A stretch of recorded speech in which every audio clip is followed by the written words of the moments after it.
Hey guys, and welcome to the BP Gaming Network. So today we're doing something a little bit different.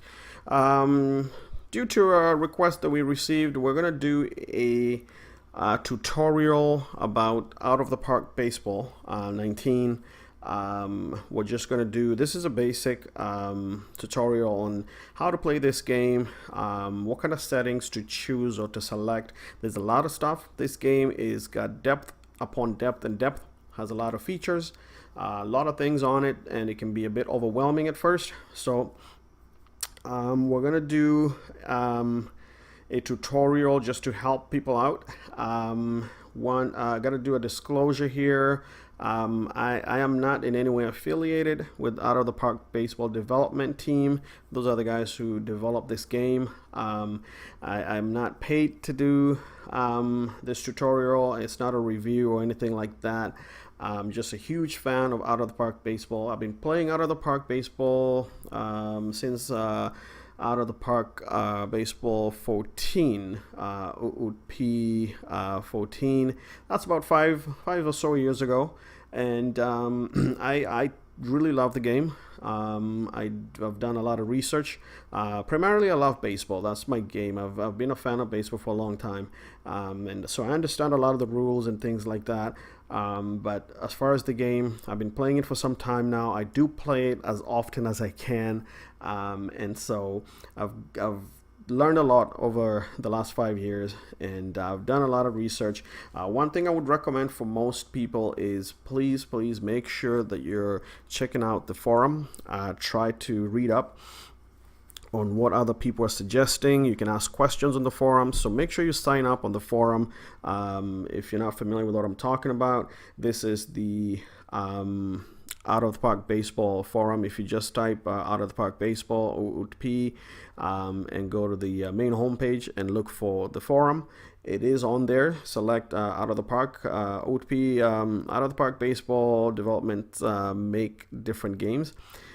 So once you select the right game, then go to the forums, read up a lot. There's also a lot of stuff such as content in the mods section, logos, jerseys, caps, a whole bunch of stuff, ballparks. There's a lot of things. So if you're new to the game and you're wondering, what's in all these different game modes, I'll kind of walk you through it. So the first one is the new standard game, and when you select this, you will get an option that pops up. It says, do you want to participate in the challenge mode?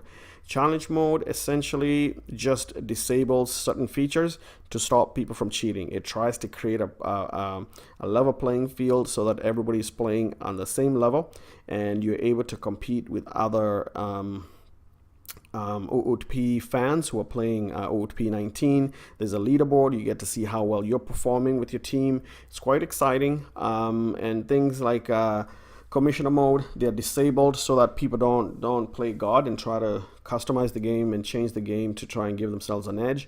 So it's a fun way to play. If you're not interested in that, you can just say no thanks, and you're taken to the next screen. So this is where you select what league you want to play in.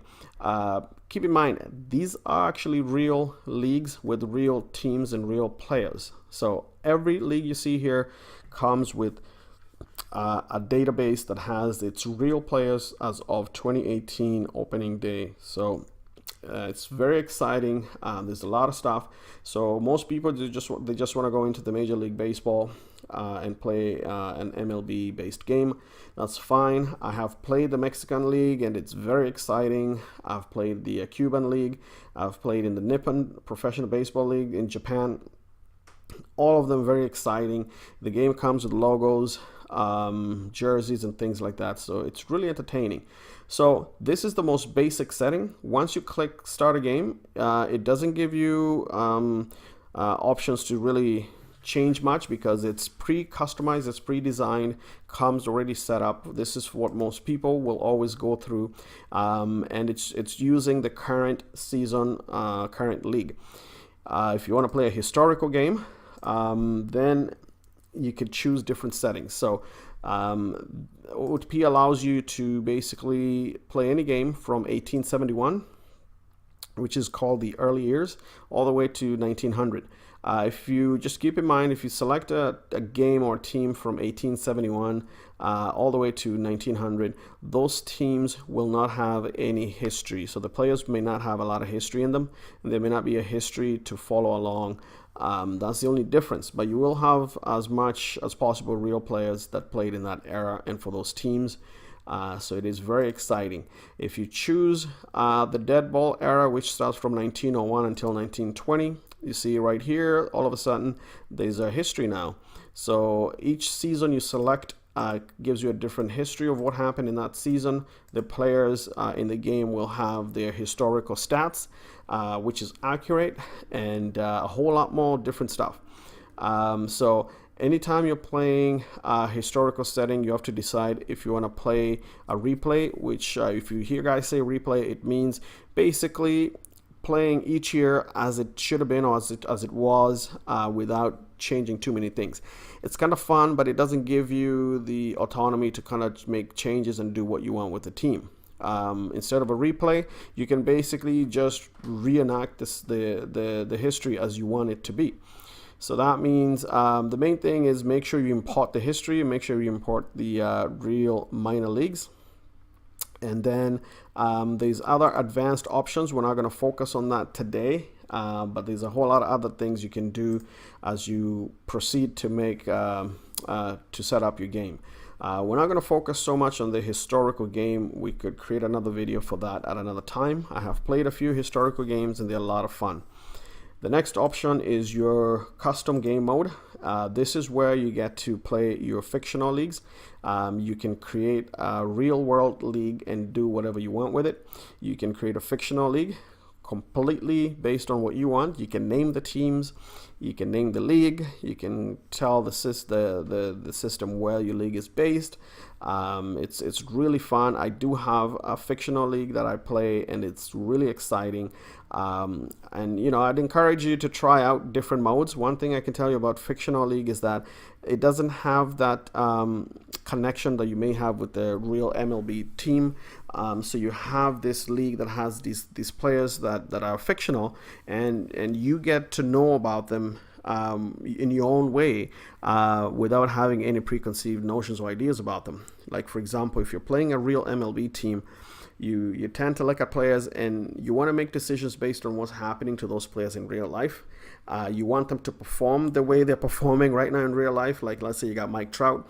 If in your sim game he's not the Mike Trout that is in real life, then you're going to be disappointed. But when you play a fictional league, you don't know anybody. It's a clean slate, so it is a fun option.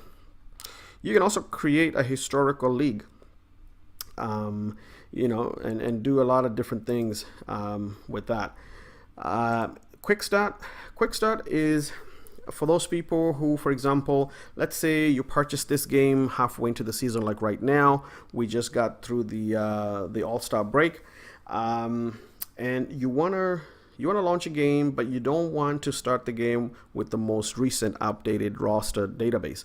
You want to start with the opening day rosters. Well, that's what Quick Start is all about. So you go Quick Start and you select majors, give it a name, and boom, you will start the same league as you did in the new standard game mode, but only this time there will be no transactions, to this point. It will be opening day rosters as clean and fresh as they were at that point, and then you can basically let the game evolve in its own way. So some people want to start a game with the most update transactions, such as trades, releases, and things like that. But some people just want to start a game with their favorite team the way it was at the start of the season, and this is the option. This is where you come and do that. And you can select other quick starts. So these are complete packages. They have teams, histories, logos, everything in them. So you can, for example, do a 1994 quick start. You can do a 2018 MLB quick start. You can do a league that has promotions, such as the way in Europe sports like soccer. And you can do a fictional US baseball league. It has a complete history with 24 teams, 5 levels, 40 years of history, and but it's all fictional. So people have put together these packages. It makes your life easier. You don't have to configure too much. You just hit the quick start, give it a name, and get started. I mean, you can still tweak things around, but for the most part, that's all it is. So that's how you get started. Those are the different game modes. Feel free to try things out. Don't be afraid. You can save multiple saves. You can have different ways of playing the game to make it fun. So yeah, that's all there is when it comes to this menu and the game modes and game options. Okay, so now your game has loaded and it is time to set up your profile. So this is basically going to be your manager name or your manager profile. You can do whatever you like for fun. You can give them an age and so on and so on. And then you get the option of choosing what role you would like to participate in. So you could either just be a manager. Warning, if you do select just to be a manager, you will not be able to perform certain transactions without your general manager giving the okay. That means the AI will really make a lot more decisions than you. You'll basically be managing your lineups and stuff like that and in-game decisions, but that's about it. As far as all the other business transactions will be done by your general manager, which is the AI. So it is often a good idea to select GM and manager, but the choice is yours. You could also just play the GM and make business decisions versus day-to-day in-game decisions for your team. So it's always in default for GM and manager for a good reason. You could choose to be in commissioner mode. This gives you a lot of power and control. You're able to control other teams and things like that. So this is a cheat mode for the most part. There's a time when you may need to go into commissioner mode to do certain things legitimately, but for the most part, this is your way of cheating the game, and I'd never recommend anybody selecting that. And this, if you don't want the challenge of feeling like you're under pressure, where if you don't perform very well for whatever reason, the owner of the team can fire you, then you can select this option. If you like the challenge, you want to be able to perform well so you don't get fired, have that extra motivation, then you can leave this unchecked, and your performance will be evaluated and judged by the owner. All right, last stage is to select which team you're going to manage. So for this tutorial, let's see, what team should we pick? This is just we'll just do a random pick. I'm not gonna focus too much on what team. Again, this is just to really show you guys how this plays out and how this works. So I'm gonna select the Miami Marlins, colorful team, and I think that's a good place to start. So once you've selected your team, the first thing you get is this warning. Please notice that the displayed player salaries and contract values for Major League Baseball Players Association players in the game is not official. So don't be sitting there complaining why somebody's earning whatever they're earning in your game. This is it's not official. Anyway, so this is your main page, but this is also what's called the coaches page. This is your page. The layout that you see here in front of you is not going to be the same layout that you may have when you load your game. Your game may have a few less rows and a few less columns. I added the columns to make this look the way it is. And how do you do that? You go here, screen setup, and you can fine tune this to suit you. You can change the rows that you want to appear. If you just want 2 rows, then you can eliminate one of the rows. And the columns, if you want fewer columns, you can just go 4 columns, 3, 2, whatever. I like 5 columns. It suits me better. I play this on a bigger screen, and I play in full mode or full screen mode. And I like to basically play my games where I can record them in full HD. So again, your setting can be different to suit you and your computer as you see fit. Especially if you have a laptop, then you may not want this setting. It may shrink things a lot and you have to scroll around too much. But this is the premise. This is the general page, manager's page. At the top, you can see it says manager's office. Next, you have your news and email. So when I start a new season or a new game, I basically go in here, and the first thing is I try to set up how I want to receive my news. Okay. I like to get as much info and news about my simulated universe as possible. Some people find it annoying.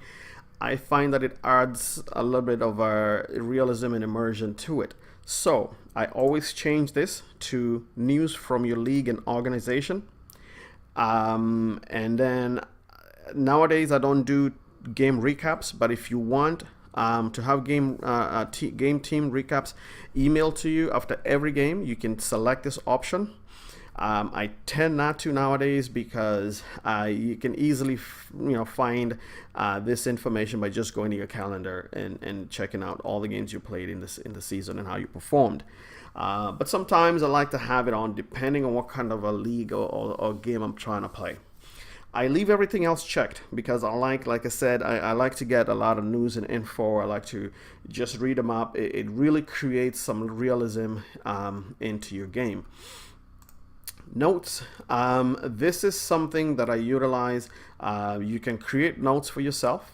I tend to do this especially because if you go on my manager's office page, I have a notes section here. And what I do with this is I like to create notes, especially once I've evaluated my team and I know which areas are the weakest. I like to come in here and I give myself a note. So upgrade, starting pitcher, left field, shortstop, in that order. And then I create this, enable it to remind me, let's say in 150 days. What that does is on my notes here, if you're looking here where I clicked on that, you can see now there's a note there.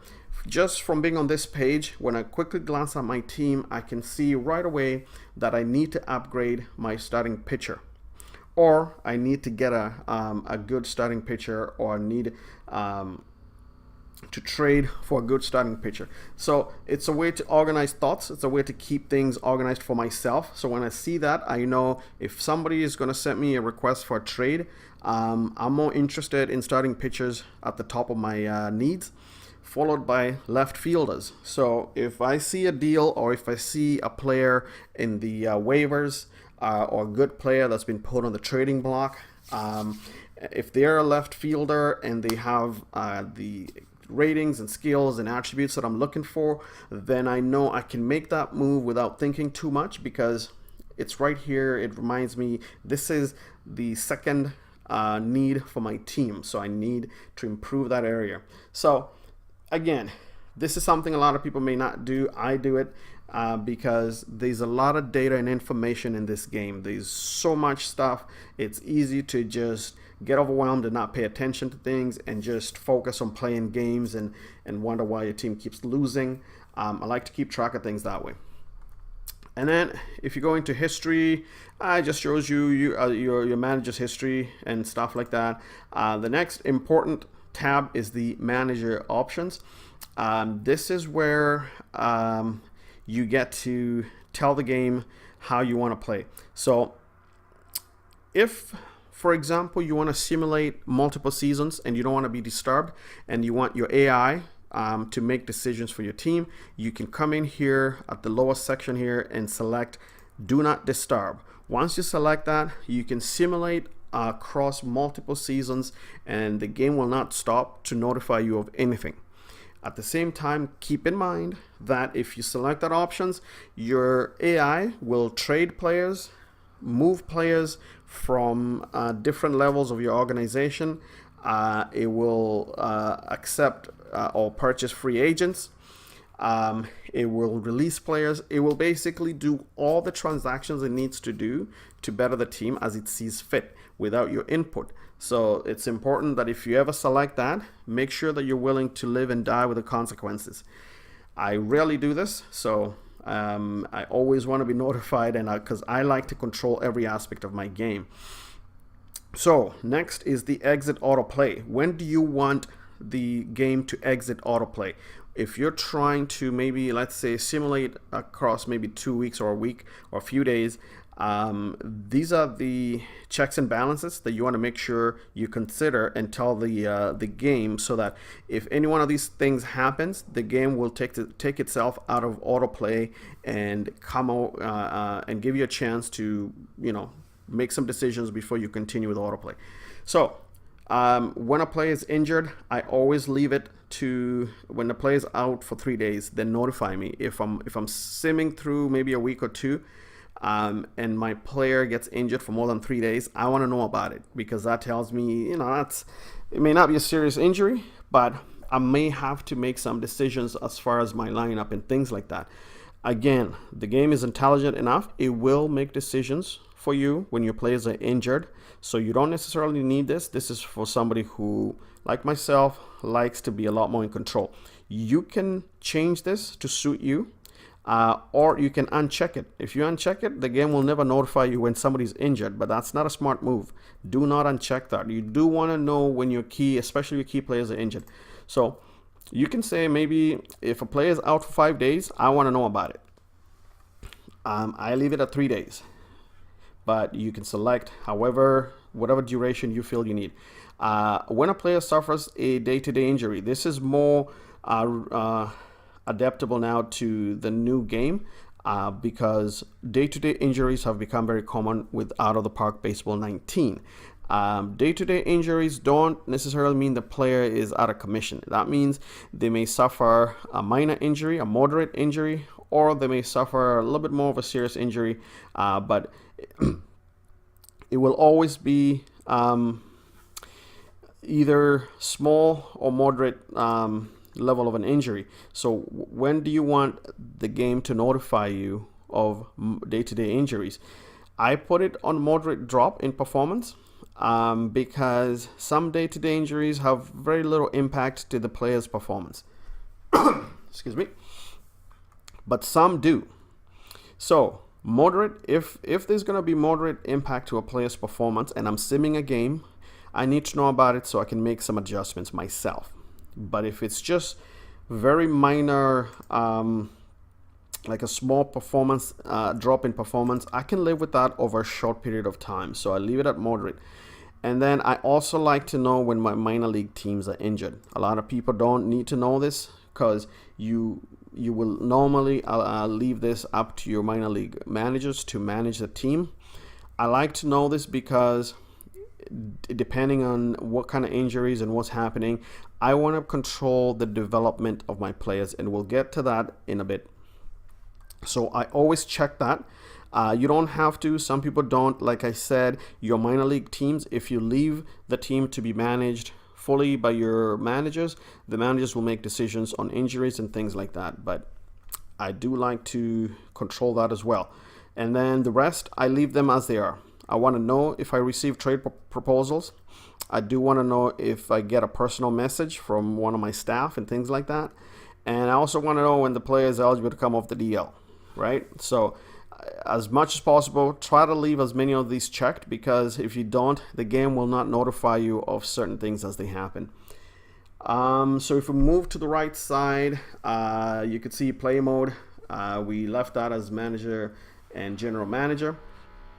You got the option anytime to put yourself in player commissioner mode, and then you got team controls. So this is the important stuff here. Like I said, I like to control virtually all aspects of my game and my teams. So I leave all these criterias to myself. As you notice, I am Wayne Honeycutt, and I want to control everything.